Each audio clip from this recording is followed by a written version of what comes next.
This apartment building on South Grant Avenue is owned by Chris Gatley and is now officially a dangerous building. You can tell by the labels right there on that door. That's the apartment we went into yesterday. Just a few days ago, Jonathan Richter signed a lease for that unit. He was hoping to get off the streets for good.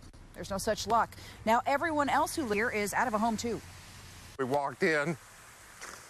His first impression was, I can't believe they would have rented this. Jack Norman Hodges is friends with Jonathan Richter, the man who signed a lease and paid to move into an apartment in a building owned by Chris Gatley. He was with the city inspector Wednesday morning as he looked over the rental unit. As he's going through, taking pictures, looking, he's just shaking his head, going, I don't believe this. He said, I've seen bad properties. He said, this is one of the worst. Harlan Hill is the director of building development services for Springfield. His department manages all of the property complaints and inspections. We are familiar with the owner of this property, and based on other properties that we have had to deal with, we were expecting the nature of this to be significant. Significant, as in slapped with a dangerous building notice, letting people know it's unsafe to even step foot inside. Our charge is life, safety, and welfare, and this is a high priority for us. Jack says he and Jonathan are grateful that the city stepped in so quickly.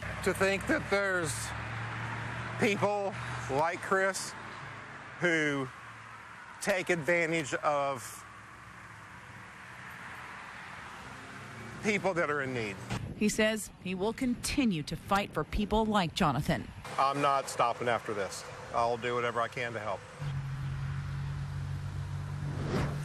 I did call new vacancy today and left to try and get a hold of Chris Gatley and was only able to leave a message. Now, he's got 45 days to fix the problems with this building before a hearing is held to determine whether or not it should be torn down. Some good news about Jonathan Richter. There's been an outpouring of support for him after our story aired last night. He will be off the streets for good and into an apartment on March 1st.